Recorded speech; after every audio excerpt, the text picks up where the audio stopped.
Hello, everyone. This is Donna from the LaSalle Public Library, welcoming you to tonight's virtual program. Before we begin, let me make our usual housekeeping announcements. This is National Library Week, so I hope you'll come and visit us at the library. For adults, all visitors can stop in upstairs and enter a free drawing as often as you wish to win one of 15 prize books that we have that are linked to our recently past and future programs. So please stop in and enter in that free drawing. For kids, and I know kids are out on spring break today, this week, please stop in with kids from 0 to 18 to get a free gift book downstairs in youth services. Just stop by. We are open this week from 10 until 5 and Monday through Friday. So please stop in and see us for National Library Week. Okay, so upcoming programs you can see on the slide that's up there now. On the 13th, April 13th at 6 o'clock, we are hosting Natalie Martin, the Extension Office Master Gardener, and she's kicking off her Grow Your Own series, and it's going to take you all the way through growing things in your garden for all of your meal needs. And this one starts with Grow Your Own Beverage Garden. So join us on the 13th at 6 o'clock with Natalie Martin. The very next day, on Wednesday, the 14th at 7 o'clock, join us for a special program. Sit down with the author, John Sandford, virtually, being interviewed by author Carl Hiaasen regarding John Sandford's newest book, Ocean Prey. This is an extremely popular series, and this one features, I believe, Virgil Flowers as the key character, along with Lucas Davenport. So try to join us for that. We only have a limited number of virtual seats available, so don't hesitate to get on the list because the seats are going. Also, I don't have a flyer yet for this one, so probably tomorrow it'll go out. What is soaring overhead this spring? Lisa Sons, who is from the Illinois Department of Natural Resources and is, a master naturalist.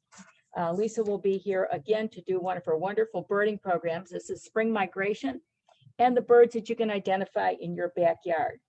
So that will be at 6 o'clock on April 20th. And very soon, the May programs will be announced. We have 5 terrific programs.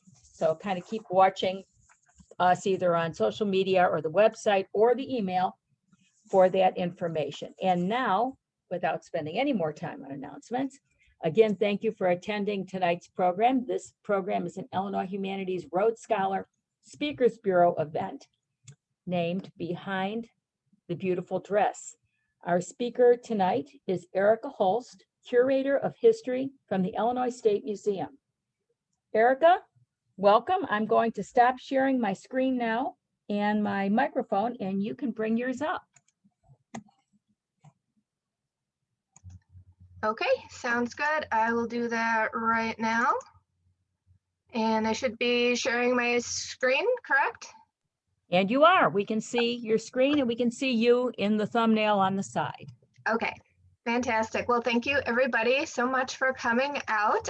Today I will be giving a presentation called Behind the Beautiful Dress, Making Cloth and Clothing in the 19th Century. And this presentation grew out of my work as the Curator of History at the Illinois State Museum, and specifically an exhibit that we have up right now, which is called Fashioning Illinois 1820 to 1900. And this is an exhibition of 19th century women's clothing from the museum's collection, and it showcases some of the nice examples we have, as well as explores the personal experience of wearing and caring for clothing. It's currently on view. It'll be at our downtown Springfield facility from now until July 12th, and then it will move to our Lockport Gallery from August 3rd to January 17th. So if anyone would love to come and check it out, we would love to have you. The museum is open to the public now. We're open Tuesdays through Saturdays, so it's there for people to enjoy. And so this exhibition started out, first of all, it was just a way to get some wonderful items of historic clothing out in front of the public, because we have these really amazing and extensive collections and they had never been shown before. So I'm just going to go through about 80 years worth of clothing styles, starting from the 1820s. We have an 1820s and 30s dress. Here's our 1840s and 50s example. Here's 1860s, 70s, and 80s, and 1890s and 1900s. But then as we sort of did the research and dug a little bit deeper beyond just showing off the pretty clothes, we started to kind of ask questions of ourselves. And so I'm going to leave this dress up, and if you feel like popping into the chat, just kind of first of all, just like free associate, free response, like what are the first things that come to mind when you see this dress? I would love to see that. And normally I'm not gonna, after this point, I'm not gonna monitor the chat because I can't split my focus like this, but I'm going to pause too and look at the chat. So if anyone wants to share your thoughts of, just first impressions of what they see when they see this dress, I'd love to see it. When I see this dress, it sort of brings to mind, like I had a serious like hoop skirt thing going on when I was young. It was the last Halloween I dressed up for. I was Scarlett O'Hara and did the whole like hoop skirt thing. Like to me, it just calls up something really like beautiful and romantic and sort of just this elegant way of dressing.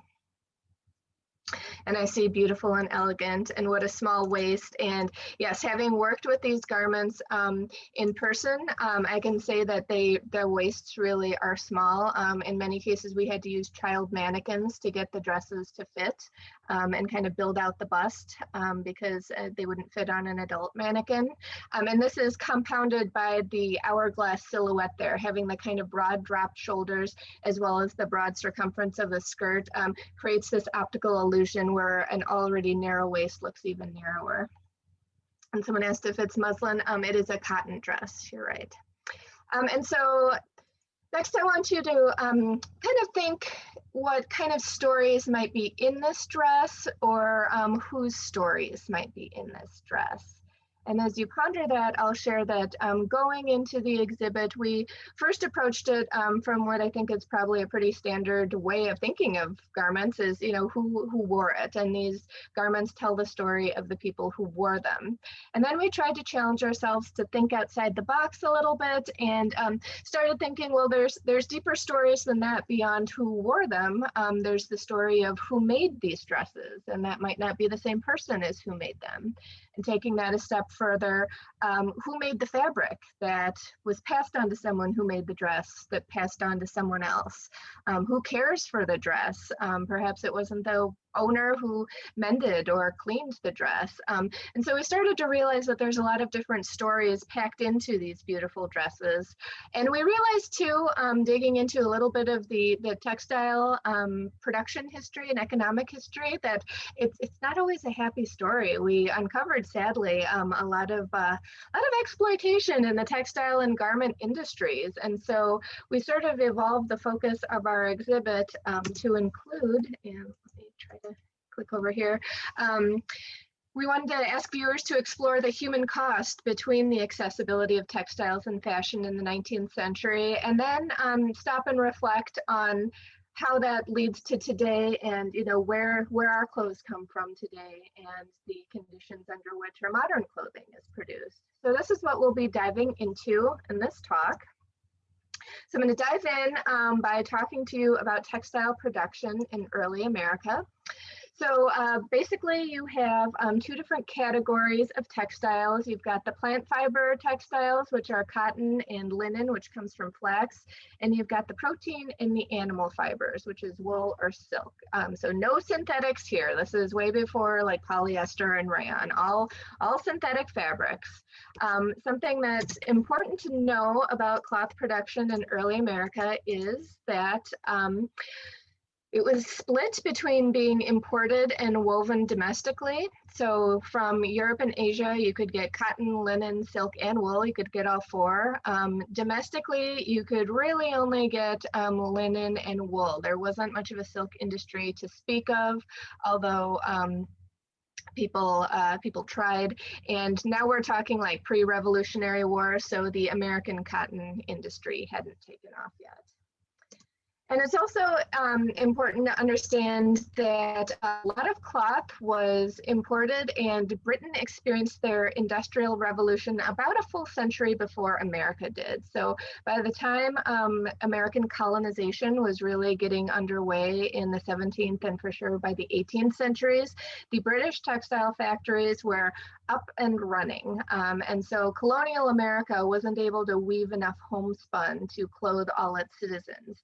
Europe, on the other hand, was cranking out all kinds of fabric. There was coarse fabric, there was fine fabric, there was everything in between. So although we might think of the American colonists as sort of this like hardy, self-sufficient, grow your own food, make your own clothes, bunch of people, the reality is that they are already very dependent on Britain for their textile needs. And this is the nature of a colony's relationship with its mother country as well. As a colony, America was meant to send natural resources to Britain and also to provide a market for British goods, including textiles. So Britain liked it just fine that America was buying textiles from them. And so your typical American might be wearing linen that was made somewhere in Great Britain, wool that was made in England, cotton that was produced in India or later grown in India and woven in England. And if you were well off, you might be wearing silk that was produced in China or England or France. So people, it's not to say that homespun wasn't a part of American culture. It absolutely was. There tended, however, to be a very distinct urban and rural split. If you were an urban dweller, probably you purchased most, if not all, of your textiles. If you were a rural dweller, the proportion of your homespun textiles would definitely be higher, although you probably would purchase the odd textile here and there too. It was very rare for someone to be entirely clad in homespun. So homespun cloth is inexpensive in terms of like cash outlay for the fabric. It is very expensive in terms of the labor. So for example, if you were going to make linen cloth out of flax, it would take you about a year from the time you planted your crop to tended it, watched it mature, harvested it, pulled it, you'd have to leave it out to dry. Then you go through this process of rippling, retting, breaking, scutching, hackling, which is basically, that's what these people in this illustration are doing. You take long sticks and you beat the flax so the like woody outer stalk part falls away and you're left with the fiber inside. And then they're running it through these combs here. And that's a way to get the fibers very smooth and polished, and it separates out the tow, which can be used for coarser cloth. So if you've ever heard someone called a tow head, that's like the remnants of the flax. It's very light, like a blonde color. And then, of course, there's the spinning and the weaving. And for all that hard work, you get fabric that is not super comfortable. This is an example of a homespun dress that we have on our exhibit. And I wish we were in person and I could pass around examples of Lindsay Woolsey homespun cloth for you to touch, because it is coarse. It's like, a step finer from burlap as far as I'm concerned. So most people, if they had the means, would prefer to purchase their textiles just because you could get so much of a finer quality of cloth, buying it with much less outlay of your labor. And so things change after the American Revolution. America is no longer shackled by its dependence on Great Britain. And if you remember your high school history, a lot of the cause of the revolution was sparked by Britain's taxation of its American colonies, but also the Navigation Acts, which insisted that all imports, including textiles, came in on British ships. Britain also didn't want America to develop its own textile factories that could compete with British industry. After the revolution, like all bets are off, so America is free to develop its textile making technology. It has no laws or taxes or regulations imposed by England anymore. And the British still need America as a market for textiles. So there's a trade relationship that potentially could start to go both ways. And that's what we end up seeing happening with cotton. But I won't skip ahead too far. So what happens in the early 1800s after America wins its independence from Great Britain is that designs for textile machinery are smuggled out of England. England still isn't like handing them over and saying Godspeed, go to town. But people are going to England, kind of committing industrial espionage basically and spying on factories and coming home with plans and designs. So by 1790 the first American spinning factory is established. In 1814 the famous Lowell textile mills get started in Massachusetts, and by 1860 there are more than 878 textile factories in New England. So this becomes a booming business, and the Industrial Revolution really takes off in England, or in America I mean. And so what's fueling this American textile boom? Basically, the Lowell Mill pioneered the practice of hiring women. And typically these are young women, single, marriageable age. They might be farmers' daughters from New England. And Lowell recruited them to work in his mills. And so this is sort of a double-edged sword. On the one hand, this is definitely a step forward for these women's independence. They are working and making their own money and getting a little time out of their father's houses. They were living on site. So there's a degree of independence that comes from that. The downside is women were recruited not only because their fingers are nimble, but also because it was standard practice to pay them much less than men. Their behavior was very closely regulated. Lowell prided himself on having this sort of healthy moral alternative to grim British textile mills, but that means that women were kind of policed and regulated. And also conditions weren't great and deteriorated. And so by 1834, the mill girls are striking to protest their low wages, long hours, and harsh working conditions. And what ends up happening is that the first crop of textile workers in factories tend to be native-born American women. By the 1840s, 50s, and 60s, there's an influx of immigrants, especially from England and Germany. And so German women start to replace native-born women. And Irish. So immigrant women start to replace native-born women in factories. And then as the century progresses, the new influx of immigrants provides this labor that's working for less wages than men, very low wages and very long hours. And remember, there's no regulation of age. So you've got children as young as 10 years old working in the mills, and you've got people working extremely long hours as well. So we're going to jog back a little bit from textile production to talk about the way that cotton completely transformed the American economy. And one huge turning point was in 1793 when the cotton gin was invented. So Eli Whitney went to the South and came back with a design that some people say he had learned from the enslaved people on the plantation he was visiting, for a device that would pick the seeds out of cotton. And this was revolutionary because cotton was very, very labor intensive to clean. People could grow cotton, people could pick cotton, but the cleaning cotton is where things really bottlenecked and slowed down. So now with the ability to clean seeds out of cotton, cotton became profitable.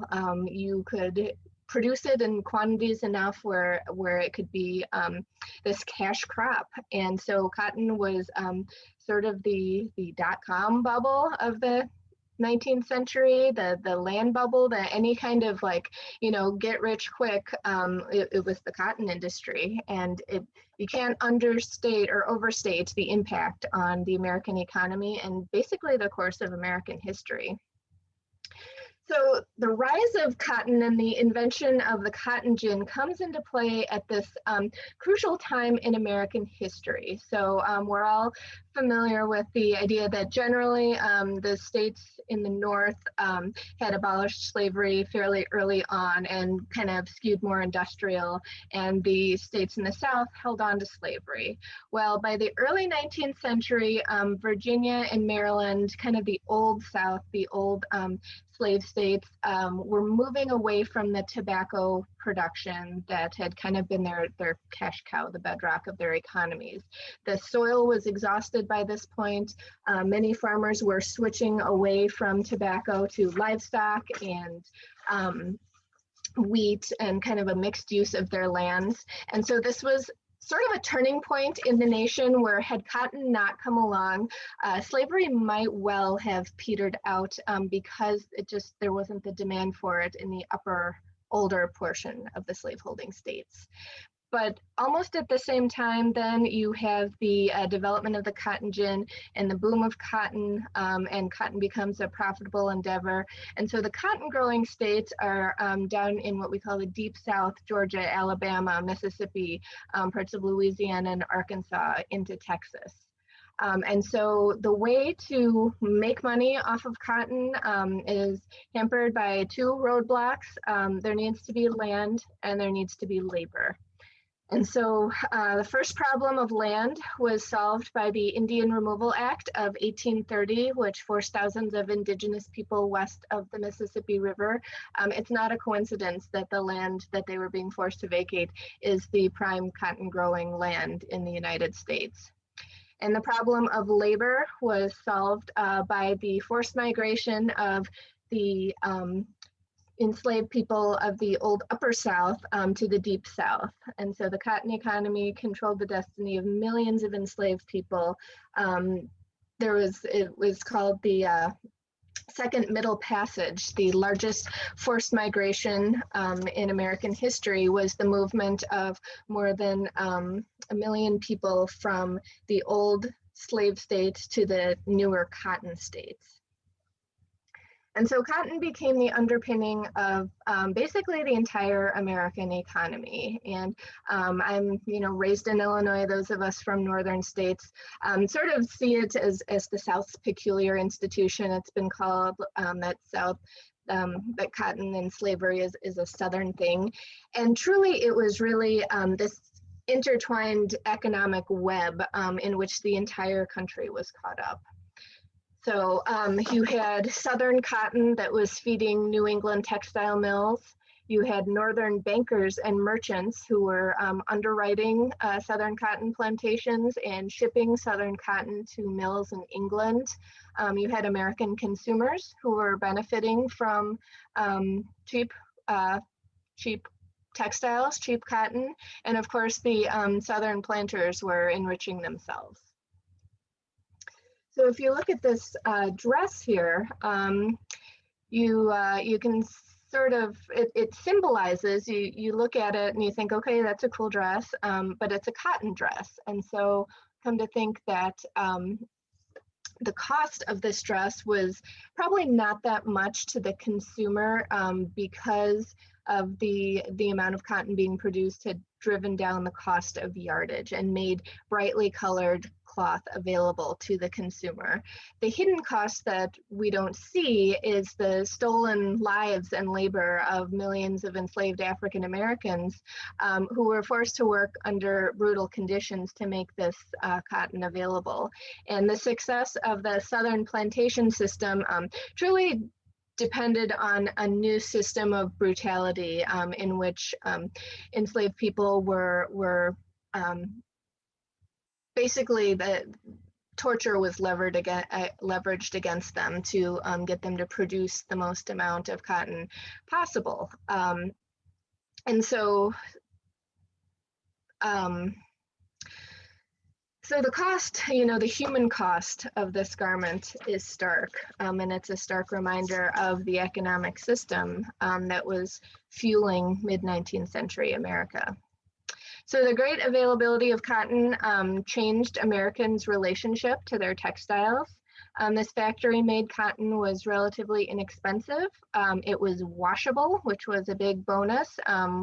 It was colorful, and it was much easier to buy than it was to make cloth. So factory-made cotton ended up supplanting homemade linen by about the mid-19th century. So well into the 19th century, rural households are still weaving their own cotton or their own linen and wool.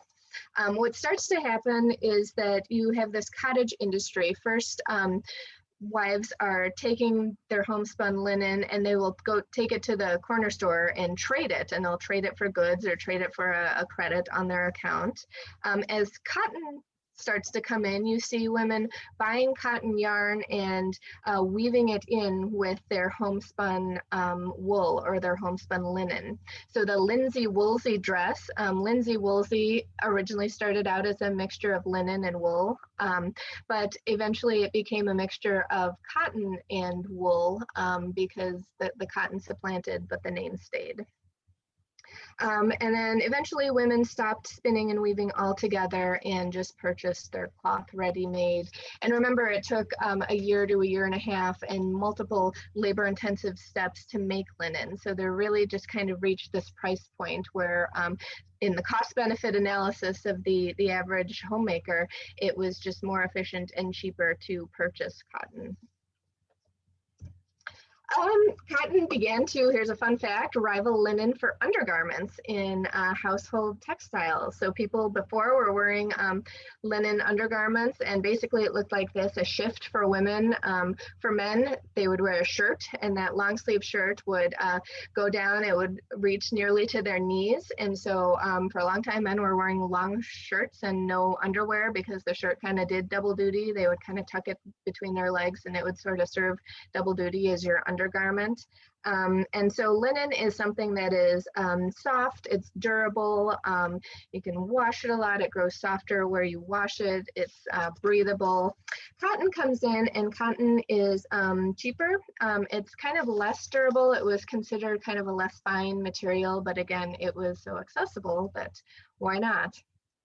And so another side note, the increase in cotton may have led to an increase in the frequency of laundering clothing, as cotton required more frequent washing and mending to maintain the clean white appearance.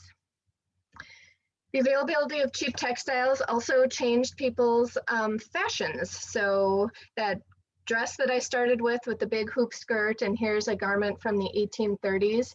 These kind of fashions that incorporate lots and lots of yards of fabric and voluminous puffy sleeves and things like that, that is not possible if you are home spinning all your cloth or if clothing is or textiles are prohibitively expensive. So it's only when cotton becomes cheap and other fabrics follow suit that we can get this kind of look that people sported. And so finally, we're going to segue into the ready-made clothing industry because the cotton industry was directly responsible for the development of the ready-made clothing industry. So I'm going to start just to back up a little bit of background of where clothing came from in the 19th century. And one key thing to note is that clothing is all made for somebody, not just for anybody. So garments, especially women's garments, were made to fit. Like bodices were specific to a woman. You really couldn't share dresses easily because garments were all cut and fit to each woman's particular silhouette. And I got firsthand knowledge of this when I was dressing the mannequins for the clothing show that we have on, because each one is so different and so unique. And I became an expert at taking like a stockinette and polyester batting, and I really had to pad out the contours of each torso, which were very unique to the woman's body that had once inhabited it. So what does that mean if all clothing is handmade, and especially if you're a woman who's making a lot of your own garments, as women did? It means you're probably more invested in your clothing than we are today if we're purchasing our clothes today. And clothing might be a way to express style and express craftsmanship and express love for your family members as you're making their clothing. It might also be a symbol of drudgery or obligation or expectation, because there's a never-ending pile of sewing and mending that is going to haunt women for the entirety of their lives. And probably there's a mix of both of it. You know, it can be both fulfilling and boring, depending on your day and your mood. Definitely, I think people are more aware of what it took to make clothing and what it took to maintain clothing. And I experienced this just on a small scale because I recently learned how to darn socks. And I had sort of just been throwing away my son's socks when he got holes in them. And I learned how to darn, and now I darn the socks. And now I'm just so proud of those socks, and I feel connected to his little socks. And when he outgrows them, I kind of feel sad because I put work into it, but I've definitely got skin in the game just with those socks. So I can imagine if I was making his entire wardrobe or my entire wardrobe, I would treat it differently than the, you know, clothes I buy off the sale rack at Target. So we'll come back to that discussion. So women had basically two choices. You could make garments by hand, or you could hire a dressmaker to make garments for them. And it's not like a black or white either or scenario. Plenty of women would make things like their undergarments and their husband's shirts and their children's clothing, but they might hire out to a dressmaker to make a finer, better fitting or fancier garment. Or you might hire a dressmaker and she would cut fabric and you would help to baste it together or do some of the plain sewing. So you would work in conjunction with a dressmaker. And dressmaking was a, oh, and I'm sorry, backing up, this is showing that all 19th century Illinois women knew how to sew. This is a skill that was taught at a young age. Basically, by the time a girl could pick up a needle, she would be taught how to sew. And this transcends class, it transcends race. Just basically, females were expected to sew. Beyond making clothing, there was mending and keeping household textiles in good repair. So it was just a skill that people practice. So I kind of think, you know, I'm sort of clumsy at this sock darning business, but if I had been doing it since I was 5 years old, I'd probably be really good by now. So dressmakers. Dressmaking was considered a skilled profession and paid the most highly of any of the 19th century avenues of women's work. Dressmakers were craftspeople who designed, measured, cut, basted, sewed, trimmed, and pressed garments for their clients. They were expected to be up on the latest fashions. They were treated as independent craftswomen, so they would, some of them had shops where they employed other women under them. Some of them visited from house to house. And so this became an avenue to economic independence for minority women, immigrant women, working class women who might otherwise have been relegated to factory jobs or domestic service jobs. They could kind of eke out a lifestyle as a businesswoman. It was also a path to independence for middle class women who might have been widowed or unmarried or chosen not to get married, who could support themselves with status and a comfortable income. Most clothes in the 19th century, however, were not made by dressmakers when we start talking about the ready-made garment industry. When we talk about ready-made clothes, these were often made by seamstresses. So now we're at the dawn of the ready-made clothing industry, and it is a direct outgrowth of the cotton industry, because in the early 19th century, you have textile manufacturers who are churning out cheap cloth in these huge quantities. You have the American government who's issuing protective tariffs, so there's less competition from foreign textiles. And so you've got this kind of glut of yardage, and to make it profitable, there needed to be a next step to turn it into a product, a consumer commodity, because really how many yards of fabric does someone need? Until you make it into something useful, you're not going to have as many buyers. So the first kind of inkling started to happen in the men's clothing industry. So in the 18th century, people were mass producing sailors' clothing. It wasn't a precise fit. It kind of showed it wasn't a high status kind of fashion, but it was being turned out, and the American and British governments were buying ready-made shirts for their sailors. Enter Jacksonian democracy, and this sort of removed the stigma from ready-made clothing. You had this cultural shift, which kind of broke apart the idea of a gentry and a lower class, and sort of leveled the social playing field. And in that cultural environment, a precisely tailored suit of clothes is no longer a requisite to becoming a gentleman. You could wear ready-made shirts, ready-made breeches. Now that's deemed respectable as well. So we start to see clothing being mass produced by merchant tailors in the 1820s. Now keep in mind that the sewing machine is not invented until the 1850s. So how are these merchant tailors managing to crank up their production and mass produce clothes when they don't even have any machinery to do it? There are a couple of reasons why. First of all, there was some standardization of tailoring methods and measurements. There was like a proportional system of calculations where you could reduce the number of measurements you needed to take, or eliminate the need altogether of direct measurements of a consumer. And then standardizing methods of drafting that kind of sped things up on the production line. But one big way that people were able to mass produce clothing was replacing skilled male and female workers with unskilled labor, usually that of women and children. So remember, dressmakers were considered skilled laborers. Seamstresses were considered unskilled laborers. Because sewing was a universal female skill, it was just sort of assumed that all women could sew and do plain sewing. And so it wasn't treated as a specialized skill that demanded any kind of special compensation. So in 1832, for example, the tailor shops of Boston employed 300 men, 100 boys, and 1,300 women. The men were paid $2 a day. The women and boys were paid 50 cents per day. So you're cutting out your high-paid workforce and replacing it with women and children who are being paid considerably less than their male counterparts.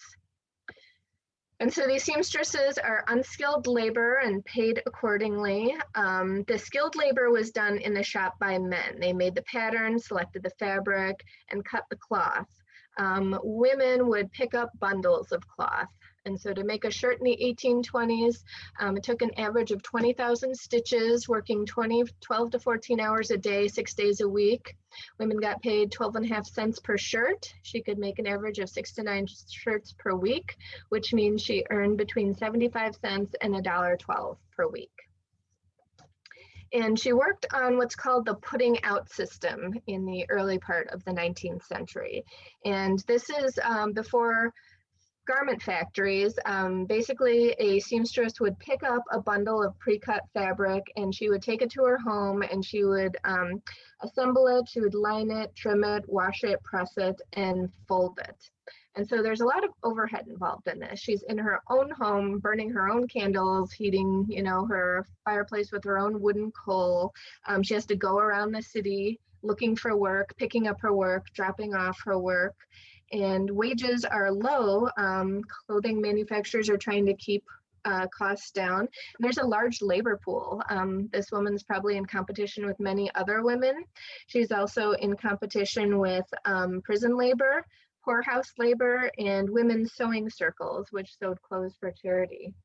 So the type of woman who becomes a seamstress is usually a woman who's sort of in desperate straits. And often it tends to be widows with small children who can't take a factory job because they need to be home. They have dependents at home that they need to be there for. And so taking in sewing, just like taking in laundry, is a profession that makes sense. But it's hard work and it's not women's first choice. It's sort of the last choice of women who are sort of struggling to put food on the table and care for those that depend on them. The sewing machine was first patented in 1851, and it does transform the industry. The first machines were very heavy and expensive, and so the first sewing machines are going to be found in these merchant tailor shops and operated by professionals. They don't really make their way into the home until about the 1860s or 70s. But they do lead to the rise of women's clothing factory. And so these factories kind of coincide with the introduction of the sewing machine. And these are what we call inside shops. And so you start to see these inside shops because most women at this point don't have the means to afford a sewing machine on their own. And so a clothing manufacturer would buy up a bunch of machines and then gather all the workers into one central place. And so these workers, in contrast to seamstresses, tend to be younger and unmarried women who don't have dependents who are able to leave the house to work. So sewing machine operators actually got paid higher wages than hand sewers because sewing machine use was considered a more specialized skill than hand sewing, which everyone could do. Still, women were paid 1/3 to 1/4 of the wages paid to men. They also had to buy thread, rent the machine, take their wages based on piecework. They might have to take home and finish by hand what they couldn't finish at the shop during the day. And there were often fines for shoddy workmanship. And another consequence of the sewing machine was that it put a lot of hand sewers out of work. If you were a seamstress who needed to work from home and couldn't afford a machine, you were suddenly unable to compete with a woman who could sew in a factory, who had their own machine, who could rent a machine, and who could just simply sew faster than you. So that was a kind of unforeseen consequence. And another one is the sewing machine gives rise to the sweatshop. Again, a sweatshop is sort of a mini factory where a contract is let out to someone who can get a couple machines together. And the contractor's job is to, or goal is to produce clothing for the lowest amount of money possible. So he's going to try to hire people for the lowest amount of wages possible. But generally the fabric, as with the putting out system, would be picked up by this contractor, brought to a shop, and labor would be done in unsafe, unsanitary conditions for long hours and little pay. And this continued right through the 1930s when there was finally federal regulation that kind of brought things to a close. Domestically, anyway, what ended up happening was that with federal regulations in place in the United States and the rise of unions, a lot of these sweatshops and garment factories moved overseas where they could take advantage of the inexpensive labor in developing countries. And this is basically where we land today. If I were to look at the tag in the back of my shirt, I think it would read that it was made in Bangladesh, and that is a direct outgrowth of the fact that the garment industry and the textile industries basically had exploitation of workers sadly sort of baked into the fabric. The profit just didn't come unless someone was getting paid little money, or in the case of enslaved cotton field workers, no money at all. So I think I just said all that without sticking to the slide. So this circles us back around to the question of what is behind the beautiful dress. It's complicated, depending on who made it, who wore it, the fabrics. It might have, there might be exploitation behind this dress of someone, probably a woman or a child's labor to make it. There might have been enslavement if there's any cotton element on this dress and it was made prior to the Civil War. Certainly there's a tie to enslaved labor. There might have been opportunity in this dress if it was made by a female entrepreneur dressmaker who used her work and wages as a path to freedom and independence. There might have been access to fashion that was democratized and made increasingly available. It might have been somebody's drudge work, either for wages or unpaid labor for home. But there, in any case, is a sort of rich and deep story at the heart of this. So I want to kind of end our discussion here and get you thinking about what's behind your clothing and give some thought, which I had never given a second thought to any of this before I did the exhibit, but kind of reflect on, you know, who do you think makes your clothing and what kind of conditions do you think they labor under? How invested are you in your clothing, and what happens to your clothing when you no longer want it? And so with these reflective questions, I'd love to hear your answers to that, or I'd love to know if you have any questions about the presentation. So I will stop here and I will be ready to listen to you. Thank you, Erica. I have a list of questions for you, but if anyone wants to answer the questions that Erica has put up on the screen, please do put it in the chat and direct it to all panelists and attendees.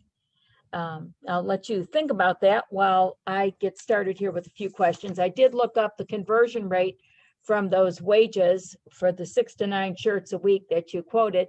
And in today's dollars, that would supply a woman with a whole $22.48 per week for all that labor. So it's remarkable, and yet we know that it isn't.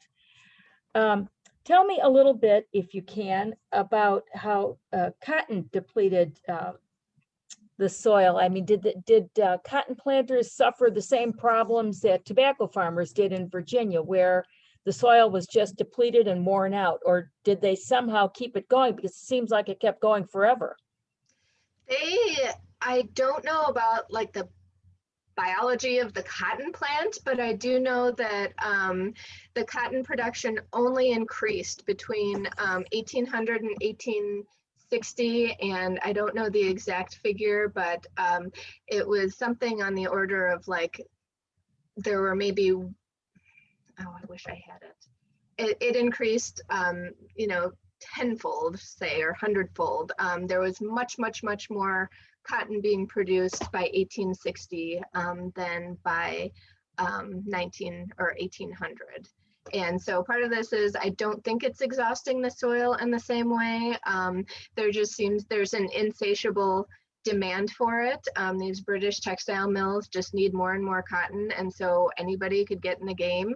And there's also enslavers are coming up with creative and frankly cruel ways of getting more labor out of their labor force. There are, you know, there's negative inducements for cotton producers to pick more cotton, and usually this involves the use of the whip.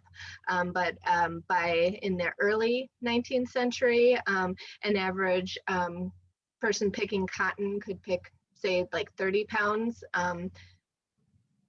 a day, and then that figure is somewhere around like 250 pounds of cotton per day by 1860. Okay, quite a remarkable increase. Did dressmakers learn their trade at home, or did they apprentice with another, you know, more experienced dressmaker? How did that work? I think it could have been either of those, depending on who in your household was making clothing. You know, if you had a particularly skilled mother or female relative who made clothes and could pass that knowledge on to you, certainly you could learn it at home. A lot of women did apprentice with other women too, and you would start out in a shop doing that kind of plain sewing and learn about the industry and styles and how to work with customers. So both or either. Okay. One of our audience members said, I used to sew my own and my family's clothes, even winter coats, but price of fabric increases and more cost-effective ready-made clothing has changed my clothing purchases. So I think that's an answer to one of your questions. Yeah, absolutely. And I think we all have that internal calculation, right? Between doing something ourselves and buying it, you know, or paying someone else to do it. It's a little bit of, and it's a different point for each of us, depending on what our budgets are and what our skill set is. Since I can't so, except for those socks, darning those socks, I don't have that choice. But there comes a point, like with the commenter, that, it's just cheaper and easier, and you start to calculate up, okay, this might cost me X amount for the shirt, but it will save me X hours of my time and my life that I could use otherwise. So that just becomes the better option. I can say that because I don't sew. I'm totally in that corner. One of the things that comes across my radar when I'm purchasing clothing is fair traded items and country of origin and questions like that. Can you help us out to know more about that? Yes. I wish, I'm blanking, but we had discovered, I think it was an app or a website that said, like, who are you wearing or who's working for your clothes? And I wish I could remember it now.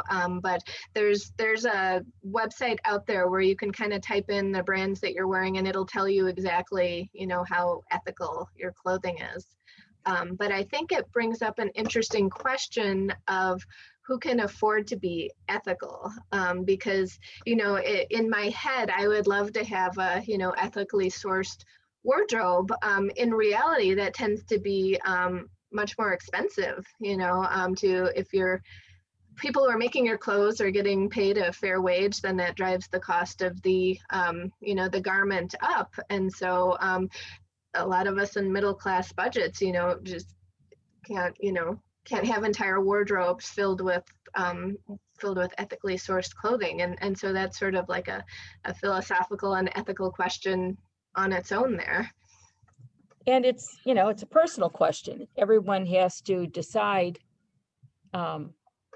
what's important and how important and what can be actually done in reality. So I think that's something to ponder. If you happen to come across that website, we would love to post it with your recording on the library's website. We'll also try to find it.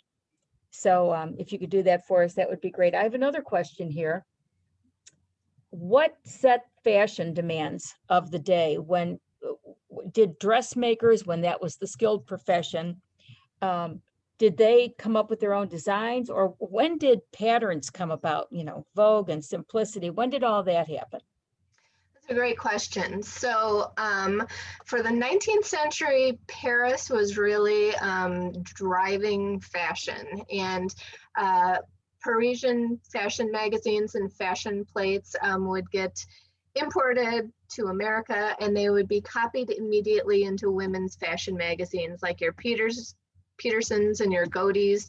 These are all women's magazines that are like ripping off directly from France. And so these fashion illustrations would find their way into women's homes. These fashion magazines are being very widely read.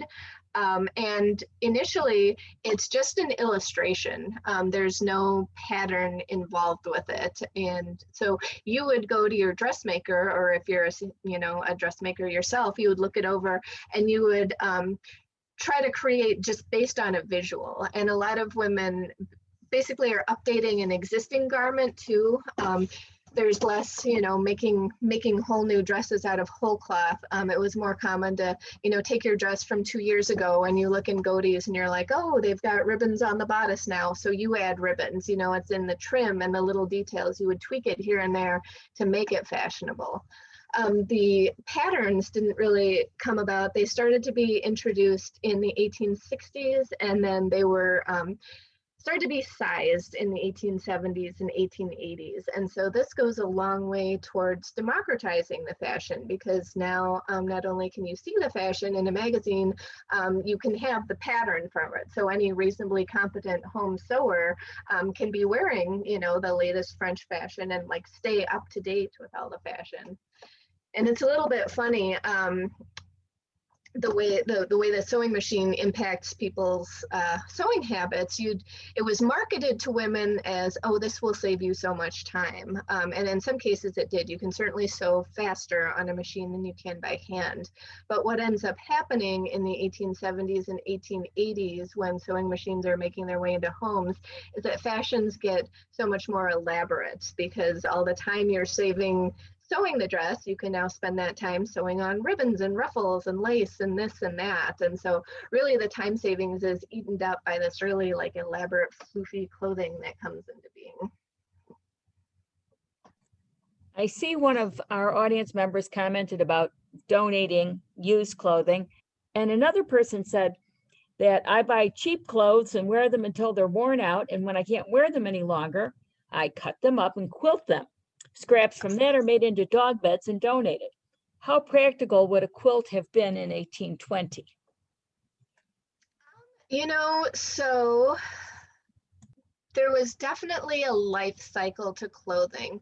And so generally what happened is not that you would cut it up for rags right away. First, you would tweak your old dress, and there were all kinds of tricks to it. And there's turning a dress where you might cut it apart and you might kind of flip the fabric around or switch it inside out or reassemble it in a way where the worn parts are either hidden or cut out. Then you might cut it down for children's clothing. So if you've got too many worn places for an adult garment, then you might make it into a kid's dress. Or you might make it into something like you would line your, petticoat, or you'd line your house coat with it. And then beyond that, then you get into, rags that are used for diapers or bandages or things like that in the home. It turns out that for quilting, most women who are quilting are actually, okay, sorry, strike that. Some women are incorporating fabrics into quilts and comforters, and we've definitely seen that. But there is a subset of quilting where people are actually purchasing fabrics, especially to, accomplish a design. And this is possible because of that increased textile production and the availability of these cheap and beautiful and colorful fabrics. But there's definitely a life cycle to the clothes. And the final stop is the rag man. And if anyone remembers in Little Women when Amy needed her rag money, it's because people would save cotton and linen rags, and there would be a rag picker who would come around, or you could take it to your local stationery store or trade it in even to your local general store, because the 19th century paper industry depended on rags. And so there was this sort of distribution network that funneled everybody's household scraps. They were encouraged to save them and then trade them in, and you get a couple pennies, and maybe you give it to the kids or whatever, but it was just kind of standard practice for saving your scraps. Just as you were mentioning Little Women, I was thinking of Jo in Little Women, who kept burning her dresses and needing to patch them. Do you remember? She'd stand too close to the fire. Yes, I do.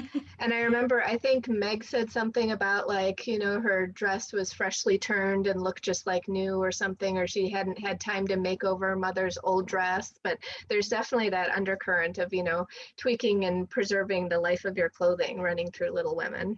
That's right. Another person said quilts at one time were a requirement for a girl before she was married, or considered a requirement. Yeah, I think it went into the hope chest, I think, and it was sort of an early skill to learn, and then sort of once older women, if their eyesight failed, or they were unable to do fine sewing or embroidery, they could still make quilts to pass on to the next generation.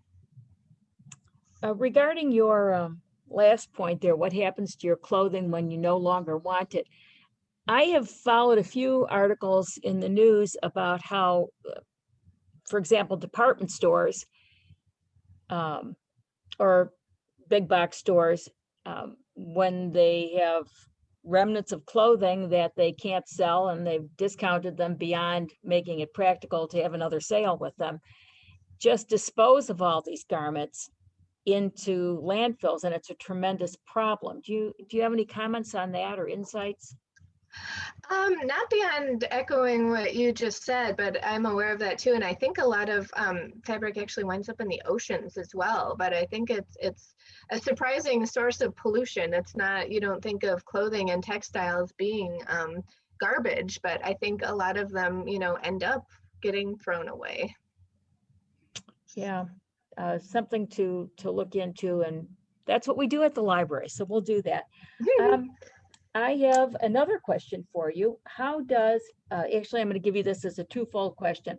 How does the museum acquire some of these just wonderful historic pieces of clothing? And could you please share that wonderful story about the two young women who, as school projects, created two of the dresses? Yes, and I wish I had a photo of them, but in terms of acquisition, so a lot of our clothing collection came in, we received transfers from both Illinois State University and the University of Illinois. They both had textile departments that folded and transferred their collections to us. So we do really have this extensive collection of clothing, and some of them are just in beautiful shape. They look like they were made yesterday.